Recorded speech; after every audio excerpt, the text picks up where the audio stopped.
Chairperson महोदया, महात्मा गांधी नरेगा, जिसका कुछ साल पहले कई लोगों ने मजाक उड़ाया था, उसी मनरेगा ने कोविड और बार के लॉकडाउन में प्रभावित करोड़ों गरीब परिवारों को ठीक समय पर सहायता प्रदान करते हुए सरकार के बचाव में एक सार्थक भूमिका निभाई है।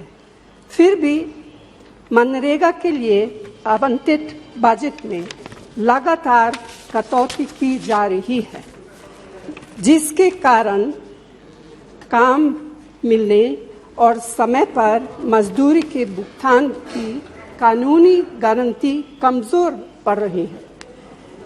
इस साल मनरेगा का बजट 2020 की तुलना में 35% कम है, जबकि बेरोजगारी लगातार बढ़ रही है।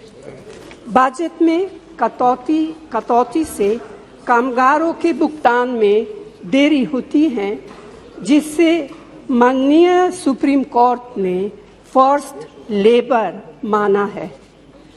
इसी वर्ष 26 मार्च को सभी राज्यों ने इस योजना के तहत अपने खाते में नकारात्मक संतुलन दिखाया है, जिसमें कामगारों को भुगतान का लगभग 5,000 करोड़ रुपए बकाया है। चेयरपर्सन महोदया, अभी हाल में सभी राज्यों से कहा गया है कि उनके सालाना श्रम बजट को तब तक मंजूरी नहीं दी जाएगी जब तक कि वे लोकपालों की नियुक्ति और सोशल ऑडिट से संबंधित शर्तों को पूरा नहीं करेंगे। सोशल ऑडिट को निश्चित रूप से प्रभावी बनाया जाना चाहिए, लेकिन इसे लागू करने में कमियों को आधार बनाकर इस योजना के लिए पैसे का आवंटन रोककर कामगारों को दंडित नहीं किया जा सकता है। यह अनुचित है और अमानवीय है। सरकार को इसमें बाधा डालने के बजाय इसका समाधान निकालना चाहिए।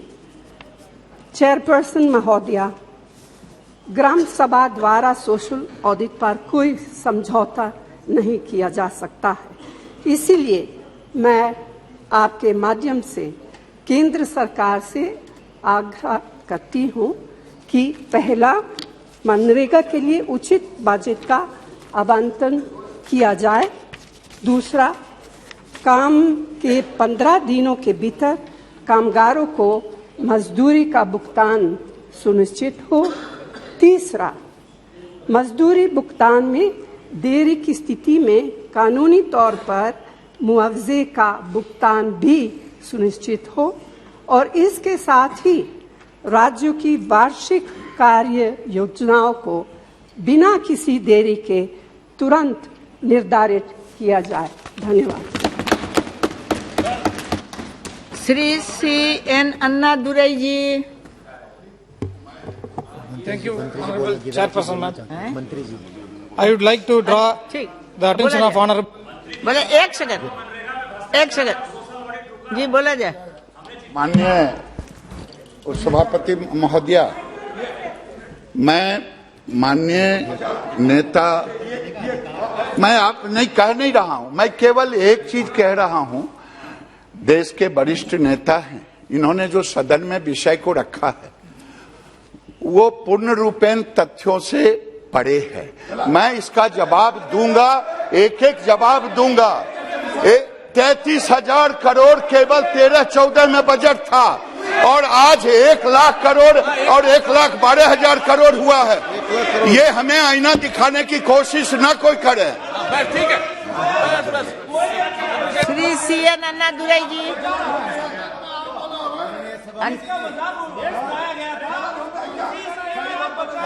मंत्री जी ने, जैसा माननीय मंत्री जी ने कहा कि 2013-14 तक तो यूपीए की सरकार के समय जो बजट होता था उतना भी खर्च नहीं होता था, मात्र 30,000 करोड़ रुपया खर्च नहीं करते थे। लेकिन आपदा के समय मोदी जी की सरकार ने 1 लाख करोड़ रुपए से ज्यादा का बजट का प्रावधान करके दिया था। मोदी जी की सरकार ने 1,11,000 करोड़ रुपया एक ही साल में दिया। इनके समय कभी नहीं हुआ। इनके समय केवल भ्रष्टाचार के आंकड़े, जो मंत्री थे उनके भी क्षेत्र में आते थे। हमने जियो टैगिंग की शुरुआत भी की और इस पे कार्रवाई करने का काम भी किया। आज बटन दबाने से मनरेगा के कर्मचारियों के खाते में पैसा जाता है। ये नरेंद्र मोदी जी की सरकार ने प्रधानमंत्री जनधन योजना के खाते खुलवाए और मनरेगा के कर्मचारियों का पैसा उसमें जाने का काम भी हुआ है। I would like to draw the attention of Honorable Minister of Rural Development and Panchayat Raj to increase the wages under सभापति जी, MGNREGA through linkage. ये मैं पहली बार सदन में देख रहा हूँ। Inflationary index. सभापति जी, DRS माननीय सभापति जी, ये पहली बार देख रहे हैं कि किसी माननीय सांसद ने सवाल उठाया, कोई विषय उठाया हो और मंत्री ने उठकर जवाब दिया हो, उसका विरोध कर रहे हैं। विपक्ष को तो खुश होना चाहिए कि सदन में उसी समय माननीय मंत्री जी ने अपनी बात भी रखी है। ये अपने आप में दिखाता है, ये अपने आप में दिखाता है कि विपक्ष केवल राजनीति करना चाहता है। विपक्ष केवल राजनीति करना चाहता है, जबकि उनके समय मनरेगा में भ्रष्टाचार था। हमने भ्रष्टाचार को समाप्त भी किया और मजदूरी के पैसे भी बढ़ाए, बजट को बढ़ाने का काम भी किया तो नरेंद्र मोदी जी की सरकार ने। Is always taking steps for